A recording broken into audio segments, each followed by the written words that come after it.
Here we are after day one of the NBA draft, and you guys know my first draft breakdown video has to be on the Detroit Pistons, my personal favorite team, and also my hometown team. And that's one thing I love about doing YouTube, is just being able to talk about the team in the city that you grew up in. But nonetheless, the Detroit Pistons once again was handed the 5th overall pick in this year's NBA draft, and I believe this is our third straight year of getting the 5th overall pick. 2022, it was Jaden Ivey. 2023, it was Asor Thompson. And in 2024, we get Ron Holland from the G League Ignite team. And before we get into the prospect that Ron Holland is, I think it's very important to address the needs of the Detroit Pistons after that dumpster fire of a season last year. And we all know it was a dumpster fire. I don't feel bad about saying that. They had the crazy losing streak.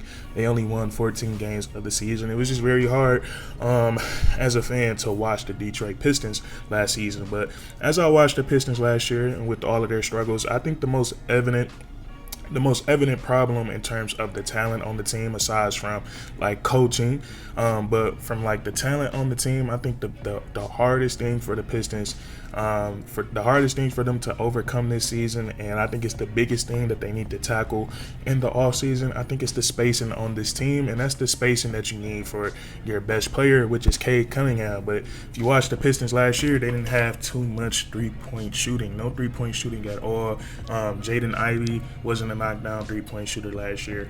Asor Thompson wasn't a knockdown three-point shooter last year, and that is your 2 and your 3 spot. And when you have a center that can knock down the three-point shot as well, it's not going to mix good, and that's exactly what we saw happen. So far, still a lot of time to go with the offseason. The Detroit Pistons had plenty of cap space. They did not with Ron Holland, they did not fill that hole of a floor spacer and three-point shooting. But the Detroit Pistons also need more defense, wing defenders. They need more rebounding, and they also need more guys that can create their own shots. So Ron Holland, he fills a few of those boxes, and we're gonna get into our new Detroit Piston. Pause. Ron Holland. And with drafting Ron Holland, it's very obvious that the Detroit Pistons, they went with best available instead of best fit. And I agree with that 100%. When you're coming off a season where you won just 14 games and you had the worst losing streak in NBA history, I think it's right to go with best available as well. And when I look at the Detroit Pistons, it's kind of like a high school team that's coming off a really bad season. When they're hosting tryouts, they're looking to get as many guys in there as possible to make them a better team than what they were last year. And then you look at a good high school team. When you go to the tryouts in a good high school team, it's only about 1 or 2 spots on that good high school team. So that's how I'm viewing the Detroit Pistons right now. They're a team that just came off a terrible season, and they're trying to get as many talented players in there as possible. And when we look at Ron Holland as a prospect, I think he's a good raw prospect with a lot of upside. When we look at Ron Holland, the first thing I love about him, is his size and his athleticism. And I'm sorry if I'm saying pause too much. I've been listening to a lot of Cameron and Mace on their podcast, and they say pause after everything. So it's like it's becoming implanted in my brain. But when we look at Ron Holland and we look at his size and we look at his athleticism, he stands at 6'7", with a 6'11" wingspan. He weighs 196 pounds, and he's a supreme athlete. And before this video, I read his draft profile, and I watched his best highlights from his 1 year with G League Ignite, and he is a terrific athlete. One thing I noticed about him is his ability to get downhill in the half-court set. He has a really decent handle on the ball. For a player his size, like we say, he's 6'7", 6'11", so he can put the ball on the floor, and he's really good at getting downhill. And I read this crazy stat about him. I believe it said he gets like 18. I forgot. He get like 18 drives per game towards the rim that are unassisted, and that's more than players like Paul George and Paolo Banchero. So he's really good, really relentless at putting the ball down the floor and getting downhill and putting pressure on the rim. And he's a great finisher around the rim.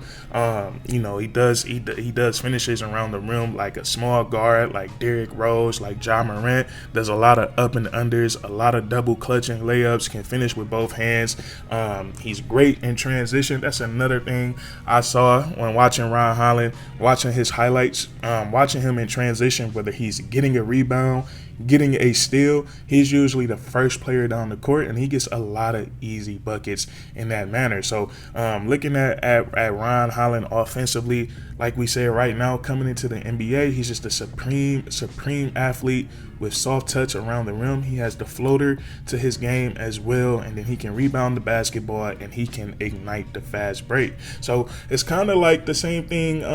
It's the same sort of player that we see offensively with Ausar Thompson. He was doing those same things in the Overtime Elite League last year as well. So it's going to be really interesting to see how Ron Holland pairs with Cade Cunningham, Jaden Ivey, Ausar Thompson on the offensive side of the ball. And before we get into his weakness, another strength of Ron Holland's is his ability to play defense. And you can stick him on just about, especially with the way that the NBA is trending nowadays, he can guard 1 through 4. He has the lateral quickness for it. He has the athleticism, the ability to jump, the timing. He's really good on the defensive side of the ball. You watch his highlights, he gets a lot of chase down blocks as well.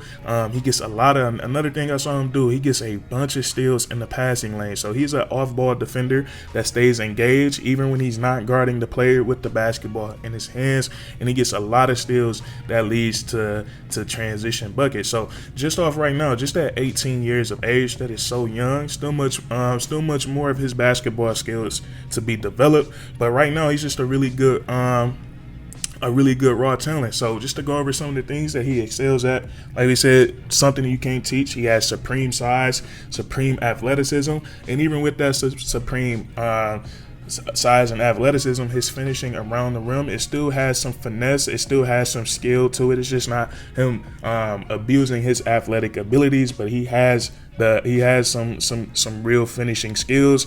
And then also his ability to rebound, push the ball in transition, catch the ball in transition, get easy finishes. He's also a really decent passer and a decent playmaker, and then he's going to be really good on the defensive side of the ball as well. So I'm hoping with Ron Holland, I know his jump shot is a big question mark. Right now, so it's going to be really interesting to see if he can play alongside guys like Ausar Thompson, Jaden Ivey, because like we said, the Detroit Pistons, something that they really struggle with is the three-point shot and the spacing.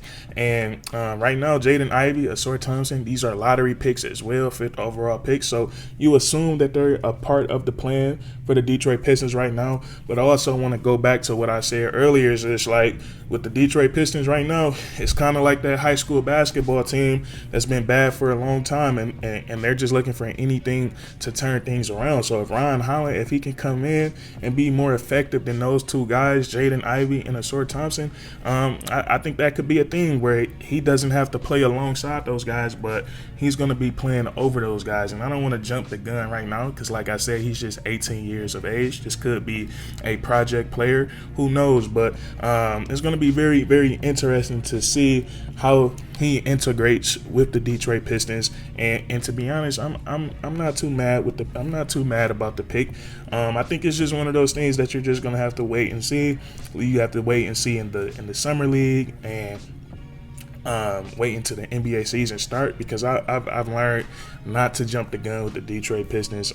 Over the last 2-3 years, they made some moves, some draft picks that I thought were pretty strong, and I get on here and say that they're gonna have a much better season than the previous season. But I think right now it's best for us to wait and see how Ron Holland integrates with the team, integrate with his teammates. But like I said, when it comes to best available, I think this was a solid Pistons.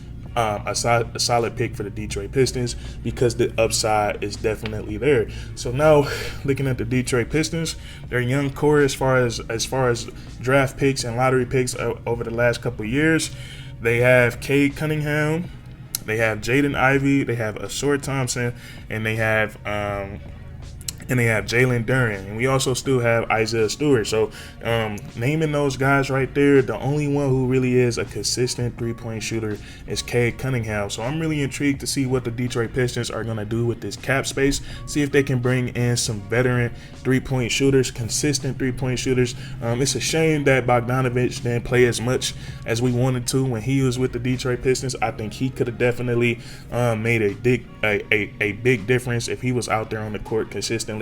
But the Detroit Pistons over these last few years just have not had a knockdown three-point shooter, and it's very imperative if they want to win more than 14 games, if they want to be a respectable team in the NBA, we have to get more shooters on this team. And I'm not really mad about not getting anything in the draft, because like we said, it's the beginning of the offseason, still so much more time, still so much more money to spend in terms of getting a shooter. But there you have it. Ron Holland, supreme athlete. He's going to be good on the defensive side of the ball. He's going to be really good in transition, and his upside is there with the size, his ability to handle the ball, make plays for himself and for others. He's a really good prospect, and I like him at number 5 for the Detroit Pistons. So that's going to be it for today's video. If you guys enjoyed, please leave a like. Comment down below how you feel about Ron Holland and the 5th overall pick for the Detroit Pistons, and then subscribe for more weekly content. We do this all the time, man, and that's curtains.